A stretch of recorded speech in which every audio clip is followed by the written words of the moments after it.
Hey guys, I'm Mandy Bell, Indians beat reporter for MLB.com, here with you for an Edward Jones reporter's inbox today. A lot of good questions sent in, so let's get started. Question 1, who might be the next call-up from the minors to potentially spark this offense? Now, Tito was saying earlier this week, I think it was even just yesterday, whenever the Indians decided to designate Carlos Gonzalez for assignment, that he wants to start letting these younger kids start to play. Now, whenever he listed that, he listed Greg Allen's name into that mix, so I wouldn't be surprised if Greg Allen does come back up here soon. Another name to keep an eye on is Bobby Bradley. He's been tearing up AAA. I think he's the second in the team with RBIs. He has over 30 RBIs right now in about 38 games. So he's been doing everything that he can to make a convincing case for Francona to start eyeing him a little bit in this Indians front office, to start looking at him to be the next person to call up. I know Oscar Mercado built up a lot of excitement in his call up, so Bobby Bradley may be the person who's next to do the same thing. Question 2. Any update on Bradley Zimmer? Actually, there is. Yesterday, he was supposed to be getting his first start in the outfield out in Arizona. He DH'd over the weekend. Everything went smoothly there, so he was making the transition out into the field.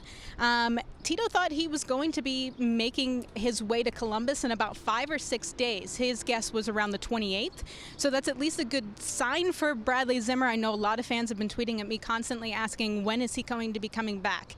He's going to need a little bit of time, obviously, transitioning from Arizona to be in Columbus, to get some reps under his belt, to get himself comfortable again. He's been out.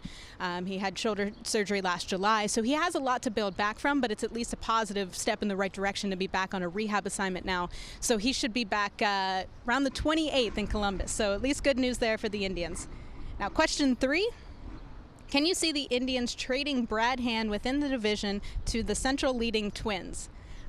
I don't see it happening. I don't see them handing over arguably the best person on this roster right now, the most reliable person on this roster right now, over to the team that they're in a chase for the division right now. I know it's gone down to 7 games after last night. The Twins didn't get to play last night, but with the Indians losing, they're now 7 games back. I just don't see them handing over their closer over within the division, especially to the Twins, at any point. Is it completely off the table? I wouldn't say that, but no, I wouldn't expect to see that one happen this year. Question 4. When is Bobby Bradley coming? We touched on this a little bit. I don't think there's a set date or any time period. I know with Oscar Mercado, it was something that was not set in stone, but the Indians didn't want their younger guys starting the season in Cleveland, battling the cold weather. They can see, obviously, what that can do to the offensive bats here. It can quiet people pretty quickly, and so to be able to get a taste up in the big leagues, it's a tough time to come up. So now that the weather's starting to get warmer, Tito said it yesterday, we want these younger kids to start playing, and if we don't get these younger kids, it might be a mistake. Because of that, I would like to say that it means it could be soon. But again, that's going to be a tough decision, because they have Carlos Santana, they have Jake Bauers right now over at first base, and they have guys rotating in and out of the DH spot. So if Bobby Bradley does come up, that means either Jake Bauers is going to be pigeonholed out into the outfield and have Bobby Bradley work in with Carlos Santana over at first now, or maybe Jake Bauers moving to DH spot. Maybe he has 2 options left. I don't know. There's a lot of decisions to be made. So pulling up Bobby Bradley, yes, his numbers are impressive, but there's a lot of behind-the-scenes work that goes into that decision. So it could be soon, but they have a lot of work to go through before then. Let's go to question 5. Whitgren seems to have blossomed in Cleveland. What led to his success? I mean, he's someone from the beginning of the year at spring training. Indians manager Terry Francona didn't want to use the word that he was unexpected to have this type of success, but it did seem to catch everybody by surprise. Not starting with the Indians to start the season, to breaking camp with the team. He started down in AAA. To be able to come up and make the impact that he has on this bullpen has been so impressive to watch. I know that Tito's gone on and on saying how impressive it's been himself.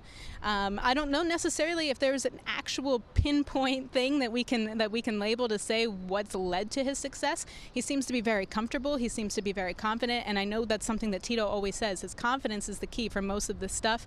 Whenever you're starting to see guys like Jordan Luplow setting in, he just says it's all confidence. Whenever you can see these guys going out there and having this success, you see the confidence just like glowing off of them. So I think that's going to be something that if you would ask Indians manager Terry Francona, that's one of the things he would say. All right, question 6. Are the Indians looking for a trade? A right-handed power hitter, Edwin Encarnacion from Seattle, any rumors at all? Right now, there's been no rumors. But before the season started, the Indians president of baseball operations, Chris Antonetti, their GM, Mike Chernoff, both of them said, the team that we open the year with is not going to be the team that we finish the year with. They wanted to get these guys, get a look at what they had, and they wanted to get through the first few months of the season to see what they had. But whenever you get into the July territory, there's going to be moves to be made. And they've shown it in the past few seasons that they are willing to make trades at the deadline. I would expect the same thing this year. They said that they were going to probably do the same thing this year as long as they're in contention. And right now, yes, they're a little bit out of the division, something that they're not used to in the last few seasons, but they are hanging right in there in the wild card. So, yes, they're still in contention at this point, and if it continues in the same way, although they're going to have a tough stretch of games here in the next few series, there's going to be a move to be made, and it's probably going to be a bat, and obviously a right-handed bat is one of their biggest needs. So, yes, I could see that being on the radar, although there aren't any rumors just yet. Question 7, how is Mike Clevenger doing? I mean, he's just blown everybody away so far. I mean, when they first said that he was going to be down for 6 to 8 weeks without even touching a ball, he made sure that he came back in 5 weeks and was already throwing at super high intensity.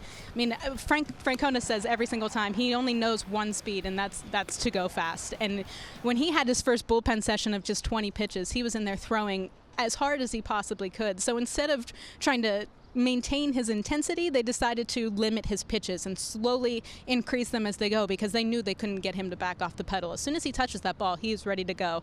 And he's chomping at the bit right now. You can tell that he's ready to keep progressing. He has a bullpen set up for tomorrow. After that, he's going to start facing live hitters. He's going to be throwing live batting practice the early part of next week, Monday, Tuesday-ish. So he's going to be progressing from there, and then that will then eventually set up and lead to his rehab assignment. His first day that he can be activated off the injured list is June 7th, and it looks like because of the way that he's blown through this rehab process, that he should be able to come back at the earliest date, which is a great sign for the Indians. So he's doing tremendously so far. All right, looks like we have one question left. Question 8. Should we fear about a possible injury to Bauer since his last few starts have been subpar?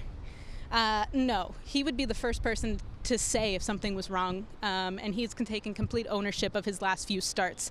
It's been a little bit of a difficult time for him, and you can see how frustrated he's been on the mound, and you can see his frustration when he meets with the media after the game. But he's been just saying he doesn't have quite control of his slider and his cutter so far. Those are the two that have been giving him trouble, and he said that he's working constantly in-game and outside of the game to try to fix those and better command those. He said people aren't chasing his pitches out of the zone right now, and so he's like, if I'm a batter, I'm not going to swing either. So people are going to just keep making him work in the box, and he's just going to have to try to wiggle his way around that. So there's things, and he knows there's things that he's going to be working on. He seems to have pinpointed all of the issues. It's just a matter of being able to correct those at a time. So no, I don't see an injury. I know it's always a concern because his pitch counts get up so high, and he is a complete workhorse, but he seems to have a treatment and a schedule and a plan and a workout session and everything that he can to make sure that his arm stays healthy when he is throwing that many pitches. I think it's just a matter of command at this point that he needs to buckle down and be able to figure out. And I think that'll do it with all of the questions. Thank you all for sending in all of the fantastic questions this week. And thank you for joining me. This was an Edward Jones Reporter's Inbox, and we'll catch you next time.